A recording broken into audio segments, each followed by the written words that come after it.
Good morning. Uh-oh, I don't know if she's going to stay up there, niece. These are our Halloween decorations. It's a little cheerleader, a little football player. I'll be talking about those later on today. Go Hogs. Oh my gosh. We need more than that, though. It is so good. I won't. Did you hear her say don't hit the table? I'm not on the preacher, that's for sure. Last Tuesday, President Biden stood in the state dining room and gave a speech. And he said in those speech, as he introduced it, there are moments in this life when sheer unadulterated evil is unleashed on this world. The people of Israel lived through one such moment this weekend. We've all had in our minds this past week, some to a higher and more intense degree than others, the events in the Middle East. And not only have the people of Israel gone through horrors, the people of Palestine have as well. I know how heavy the conflict between Hamas and the government of Israel is. I cannot even imagine how those people who are living in that land are facing it and dealing with it. It's been in my head all week. It's kept me up at night. Maybe it has you too. I've really wrestled with the complexity of it.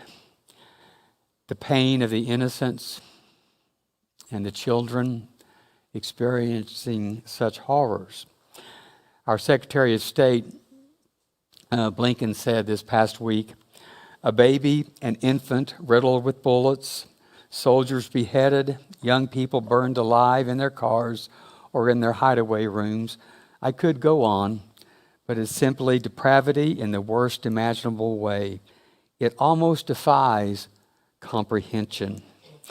Catherine Russell, who is the executive director of UNICEF, says many children have been killed or injured, while countless others have been exposed to the violence.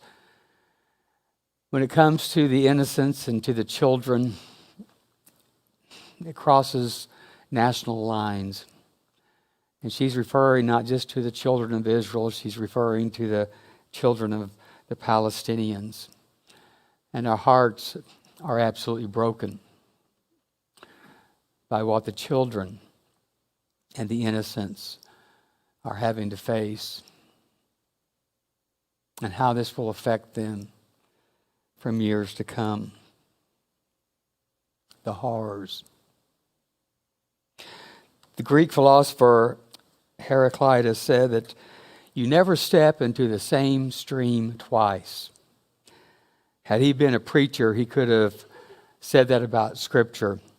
And he could have said that about a movie, a book, a television show, or a work of art of some kind. We see things and read things and observe things and see them differently depending on where we are in our life, what day it is. And that's how I felt about our text this week, Psalm 23:4. After the events of Saturday last week, Psalm 23 took on a different meaning to me.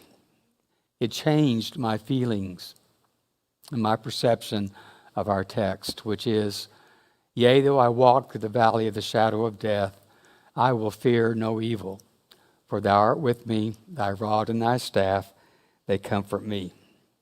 You know, in light of the events this past week, this verse either gives us comfort or we look at this verse and think that's just a bunch of BS.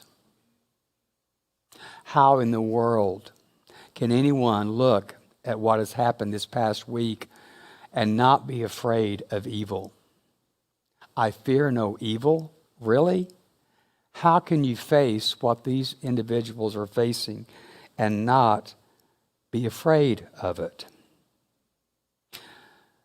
I fear no evil. Just ask the attendees at the music festival in Israel last week. Ask the Palestinians who are running from the bombs. Ask the Palestinians who have been oppressed for the last 75 years. Ask the Jewish people all over the planet who went through the Holocaust and who in our own country are facing on a daily basis increase attacks verbally and physically of people expressing anti-Semitic views. Fear no evil? How could we not be afraid of the evil? I really think the people in Israel and in Palestine and many people in our own country are afraid of evil. I would be, and I think you would be as well. The poet of Psalm 23 does not deny the reality of evil, nor does the poet deny the capacity of evil to do horrible, horrible things. Now, when we think of evil, we typically think of what Hamas did a week ago Saturday. It was intense, it was extreme, it was horrific, and we've heard leaders all over the world with their adjectives to describe that evil. But the Hebrew word for evil that is used here in Psalm 23:4 is much broader than what we saw Hamas doing last Saturday. The word is Ra. Don't get it confused with the Egyptian god Ra. That's completely different meaning. So do not imply that the god of Egypt, Ra, is evil. The words are not even close in their understanding. But according to a theological dictionary of the Old Testament that I have at home, the word Ra means to be wrong in regard to God's original and ongoing intention, and detrimental in terms of its effects on people. So really, anything that has gone contrary to God's intention and anything that is harmful to people is evil. That obviously includes what Hamas did. That's not God's intention, and that certainly causes harm to people. But it includes the unkind words I say to people.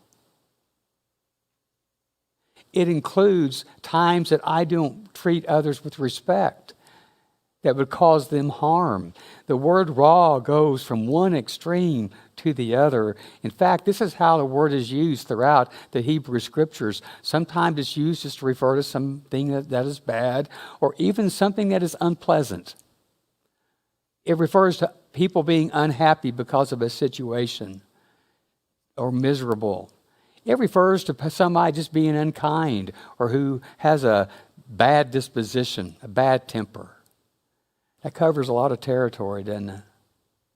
What I am learning from this word and this passage is that I'm capable of evil. I'm capable of not doing God's intentions and not cooperating with God in fulfilling His intentions. And I'm very capable of doing harm to people. I don't have to be guilty of what Hamas did to be guilty of evil. In fact, the root word for Ra, according to one theological dictionary, is rotten or spoiled. I'm so thankful for Denise, because if I weren't married to Denise, I'd be eating rotten food all the time. I don't even pay attention to expiration dates, but she does, and she is so good. And because of her thoroughness in that, I'm still alive today. But my gosh, she will look at it, and it takes her twice as long at the grocery store than it does me, because she looks at every product that she buys to see when the expiration is. I just put it in the cart and go on, take my chances. But that's what it is. She's trying to avoid evil in my life. She doesn't want us to eat anything that's spoiled or rotten. And in the terms of it being spoiled or rotten, it kind of goes back to another nuance to this word evil, meaning something that is functional or dysfunctional. If it's rotten, it's not functional in your life. It's going to be dysfunctional. So it's the word that means is something really working or is something not working in your life. Right now, we could say Congress of the United States is evil because it's pretty dysfunctional right now.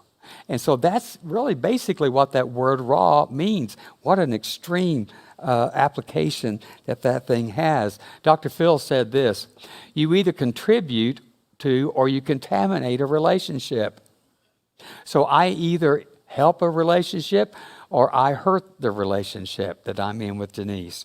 Mother Teresa says, I'm a little pencil in the hand of a writing God who is sending a love letter to the world. Gosh, that's very poetic, isn't it?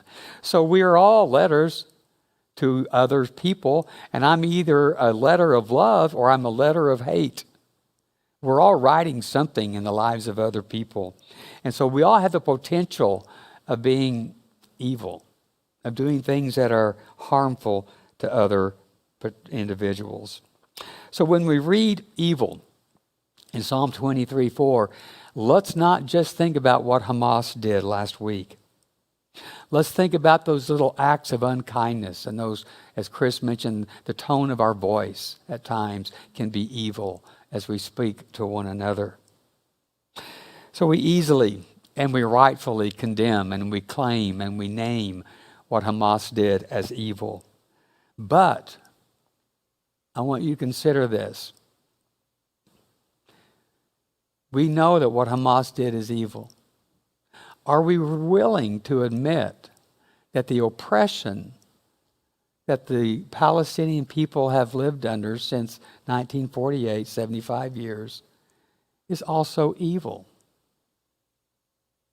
It's harmed them. And it's not what God intends anybody to experience. Rebecca Alvarez, who's a licensed social worker, says this, as a Jew, I understand that the root of violence in Gaza is oppression. The Israeli government may have just declared war on Hamas, but its war on Palestinians started over 75 years ago. Israeli apartheid and occupation and the United States' complicity in that oppression are the source of this violence. You may not agree with her, and you may agree with her on all of it or on some of it. But you and I have got to understand the big picture, that evil is just not a terrorist act.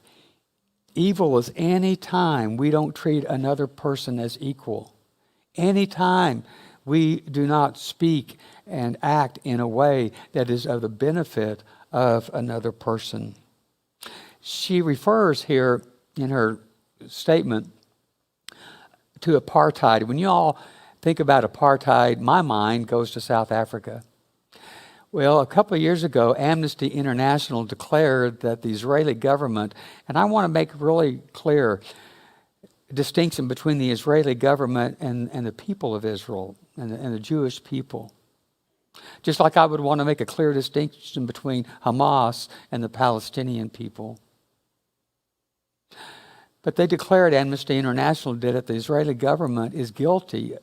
And they declared that the government of Israel has set up an apartheid government in their land.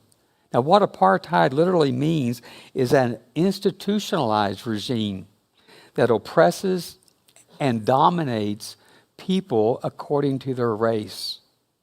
So it favors one group over another based upon their race. That's what happened in South Africa, and Amnesty International says that's happening in Israel right now. Are we willing to call that evil? The poet of Psalm 23 has adopted a very strong stance in the face of this real threat, in the face of evil. He says, I will fear no evil. His stance toward evil is no fear whatsoever. I don't know how he does that. How in the world can we face evil without being afraid? One way we do it is through humor, laughter. Clarence Jordan is one of my favorite people. He went to school, University of Georgia, got an agricultural degree. Then he went to Southern Baptist Theological Seminary in Louisville, Kentucky, back when Southern Baptist Seminary was more inclusive and more theologically progressive than it is today. And he got his master's and then he got his PhD in New Testament theology. Well, after graduation from seminary, he started the Koinonia Farm, which was probably the first organization around that integrated the races. He started Koinonia Farm in 1942. There was nothing in the United States that was integrated at that time, but he started that. And you may have heard of Clarence Jordan. He did a translation of the New Testament called the Cotton Patch New Testament, and we're all familiar with Habitat for Humanity. Well, the Koinonia Farm was a seed for Habitat for Humanity, where Clarence Jordan learned to face evil with humor.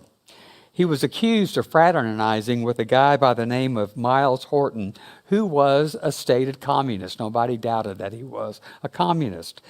And so Clarence Jordan, when he was accused of hanging out with this communist, said this: "I really have trouble with your logic. I don't think my talking to Miles Horton makes me a communist any more than talking to you right now makes me a jackass." I don't know if that's what Jesus would do or not, but I sure like it. He faced the evil with humor. When the Koinonia community tried selling peanuts, big thing in Georgia, as we know, at a roadside stand, the KKK came and dynamited the thing.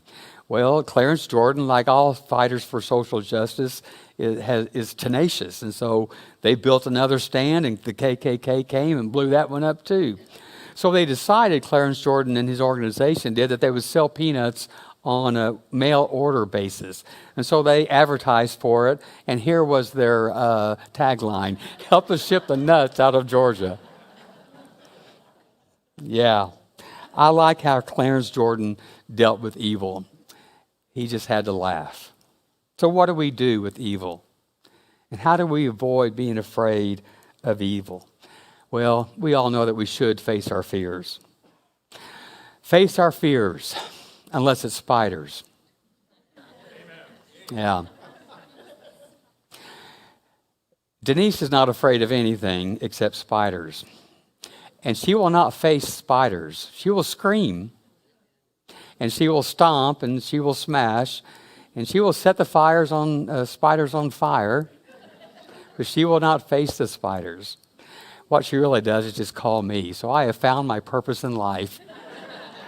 When she calls me that there's a spider somewhere, I'll put on my Spider-Man outfit and come, and I'll capture the spider and take him outside and set him free. Now, face your fears.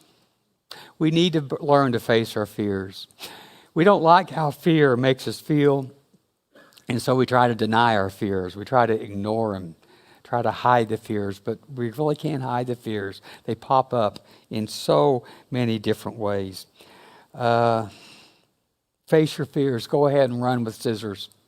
Yeah, just face your fear. No, don't do that. But face your fears. We're coming up on Halloween, and Halloween's a good way to face your fears. There are a lot of parents who are very well-meaning. They love their children. They want their kids to be safe. And you may have grown up in this world, and you may be a parent who feels this today, that Halloween is just not a good holiday.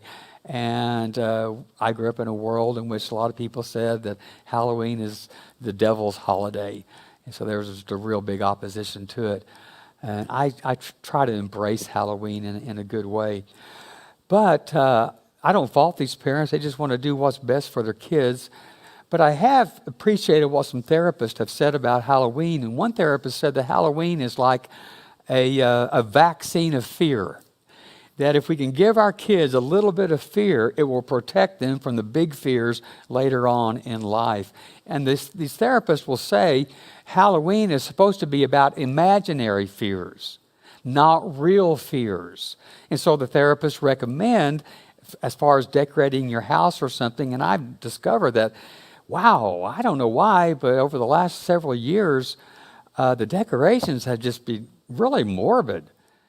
And just awful, just scary. And, that's why we got the nice little pumpkin heads in our house. That's not scary. And, but the therapists say, don't decorate your home with things that can possibly happen to people. So don't have any people, mannequins outside your house hanging. people have really been hung in our country. Don't have a body as a decoration with a knife in him or a hatchet in the head or whatever. Those things are real. And they recommend make your scary things about imaginary scary, things that the kids know would never happen to them. But some of these things really do cross the line, and they're very, very dangerous. And so Halloween can be an opportunity to, I think, face your fears. A second thing that we can do is to evaluate our fears. NPR interviewed an Israeli man named Golan, whose home was attacked by Hamas. His family was safe. They had a super strong safe room in their house that would withstand a missile attack. And so his family came out just fine. But he didn't go into the safe room. He was upstairs trying to just observe what was happening. And when people came into his house and they didn't find anybody, they went next door and they blew up the house next door. And the NPR interviewer asked Golan, said, "Do you remember feeling fear?" And he said, "Yes. If you don't feel fear, you're an idiot." Yeah, we feel fear. I don't know how we can face evil and not feel fear. But maybe here's the point that I'm trying to apply to my life. Maybe there's a difference in me feeling fear and being fearful. Feeling of fear is kind of a one-off. But being fearful is an attitude, and I just live in a fearful state, and that just is debilitating to a person. Now, at its very basic level, fear is a good thing. It's a survival instinct.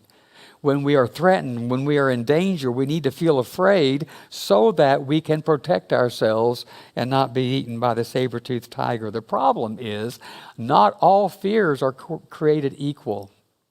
There was a public library in Alabama who banned this book called Stella because the last name of the author is gay. So they banned the book. Now, the director of the library admitted that they made an error. But the name gay, appeared on a list that they had created through their computer system of harmful, scary words that they wanted to stay away from. Gosh, I'm scared of that library director. And people in that camp. Yeah. Evaluate your fears. Are they really legitimate fears? Or are they manufactured in order to oppress people, in order to harm people? The poet of Psalm 23 lives with a no-fear attitude because, if you remember the verse, thou art with me. But here's the deal. I got to be honest with you about that. The presence of the Lord does not prevent us from ever going through the valley of the shadow. I don't fear evil because thou art with me, but the poet still went through the valley. A lot of us were taught that if we're good spiritual people, God will protect us from bad things. There's a chapter in the New Testament, the Christian scripture book of Hebrews. Chapter 11 is called by some people the Hall of Faith. It lists these great patriarchs of the Hebrew faith who expressed faith at great risk to their lives, and they were rewarded by God with good things in this life and a peaceful death. And so they, you live good, you die good. You live well, die well. And just this list, name after name of people who had great faith, and they were rewarded for their faith. And so there's this idea, if you read those verses, that, wow, if I'm a good person, if I'm a spiritually good person and moral person, then everything's going to go all right for me. Everything's going to be good. No valleys in my life. But then we get to Hebrews chapter 11, verses 35 to 37. So we got this group, then we got this group. Others, however, who still had great faith, were tortured, refusing to accept release in order to obtain a better resurrection. Others suffered mocking and flogging and even chains and imprisonment. They were stoned to death. They were sawn in two. They were killed by the sword. They went about in skins of sheep and goats, destitute, persecuted, and tormented. You see, contrary to what many of us were taught, good people are not exempt from bad things, from violence. Murderers don't give the godly a pass. A rapist doesn't vet their victims by looking at their spiritual resume. Good people, morally, spiritually sharp people, experience valleys. Jesus talks about this to his disciples and recorded in Matthew chapter 10. He tells them, do not fear those who kill the body but cannot kill the soul. The disciples needed that information because Jesus had just told them in verses prior to verse 28 that they were going to be hated, they were going to be teased, they were going to be mocked, they were going to be put on trial, they're going to be scourged, they're going to be beaten, they're going to be killed. That was quite the pregame pep talk, wasn't it? It's like the coach saying, you all are going to get your butts whooped out there on the field. Now, put them in here. Break. Yeah. They needed to hear this. Jesus says, you're going to get in trouble. You're going to be persecuted. Some of you are going to be killed. But do not fear those who kill the body. Fear the ones who can kill the soul. Jesus gives me an entirely different perspective on fear. He doesn't say that all we have to fear is fear itself. He does say we do have something to fear. We have to fear not those who can hurt us or kill us, but fear those who can take away our soul. Martin Luther King Jr. exemplified this. He chose not to fear those who would harm him. On April 3, 1968, he spent hours on a plane on the tarmac because of bomb threats. Finally, the plane took off and it landed in Memphis that afternoon. That night, Martin Luther King Jr. spoke in the Mason Temple, which is the headquarters of the Church of God. And in that speech, he said these words, we've got some difficult days ahead, but it doesn't matter with me now because I've been to the mountaintop and I don't mind. Like anybody, I would like to live a long life. Longevity has its place, but I'm not concerned about that now. I just want to do God's will. He's allowed me to go up to the mountain and I've looked over. I've seen the promised land. I may not get there with you, but I want you to know tonight that we as a people will get to the promised land. And I'm happy tonight. I'm not worried about anything. I'm not fearing any man. Mine eyes have seen the glory of the coming of the Lord. Martin Luther King Jr. would be dead in less than 24 hours.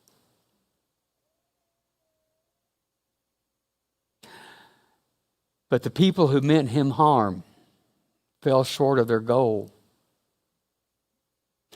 They took away his breath, but they could not take away his soul. So what is the soul? The soul is my purpose in life. The soul is my integrity. The soul is my reputation. The soul is my character. It's my reason for being. Jesus said, fear those people who through their behavior and through your response to their behavior make you unkind and make you mean and bring you down to their level. Keep true to who you are as a child of God, as a person created in the image of God. Don't lose your soul. Don't lose your identity by becoming evil. Yeah. The promise of Psalm 23 is not deliverance out of the valley. Yea, though I walk through the valley from the beginning to the end, there was no rescue out of the valley. No one swooped in and took him out of the valley. He had to go into it all the way through to the other side. God never promises that he's going to deliver us out of the valley. What does he promise? I'm going to walk with you through the valley. You will not feel one thing. You will not experience one thing. You will not hear one thing. You will not go through one thing without me feeling it, hearing it, going through it with you. From the beginning of the valley to the end, I will walk with you. Golly, it's not the gospel that we want to hear, is it? We want the miracle, the deliverance out of it. That's not what the psalmist experienced. I asked a question this past week, what is your valley? One person said stage 4 cancer. Watching my husband fade away the years before he passed. Realizing at my husband's funeral that I was going to have to do it alone for probably a long time. I have been through more than I wish. I always learn a lot and come out a better me, but I really want to be done with the dark valleys. My valley was losing my son. My valley was losing my husband. Watching Alzheimer's suck the life out of my mom. My current situation is my valley. I'm in stage 4 cancer. Somebody responded to her, said, I am there myself. The darkest, meaning which one? There have been definitely a few. Yet they somehow keep turning into beautiful things. If you figure out how it all works, please share, because you're smarter than anyone I know. I don't think she was talking to me. I appreciate that, though. Which time? Each of us has faced more than one dark valley. This person wrote, it's the separation that challenges us the most. Whether it be a child leaving for school, someone moving away, a divorce, or death, it's that separation which becomes the most challenging. But this wise person, a good friend of ours, nevertheless, we may be separated, but we are never alone. The dove has been historically a symbol of peace and the presence of good things. In the Hebrew story of the flood, it's the presence of the dove that indicates the chaos and the death is over. When Jesus was baptized, the Holy Spirit descended in the form of a dove. In the Mexican culture, the Aztec culture, and the ancient Greece culture, the dove was a symbol of love. In the Olympics, at this opening ceremony, doves are released to symbolize the desire for all the participating nations to have peace. In the midst of the bombs going off and the children dying and the innocent suffering, in South Gaza there was a presence of a dove, symbolizing that for the people of Gaza, I think there is the presence of God. For the people of Israel, there is the presence of God as they go through the valley. And there is in your valley the presence of God. Let's pray.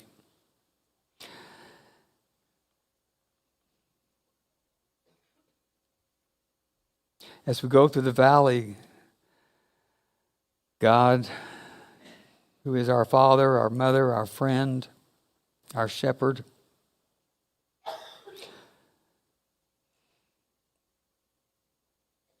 enable us to hear, to feel, and to see you. May that presence that is there give to us the peace and the love symbolized by the dove. I ask this in the name of love. Hey, Chris. Well, thank you so much for just continuing to walk with us through these hard times. Tough times. It's so important. Thank you for Yep. With that said, maybe my mic is on now. Better. All right. With that said, I do have a couple of dismissal instructions for y'all as we get ready to get out of here. The first of which is that if you are here and you're one of our online viewers, thank you so much for joining us, and we'll go ahead and wave goodbye to you at this point. Also, if you are here and you are in 6th through 12th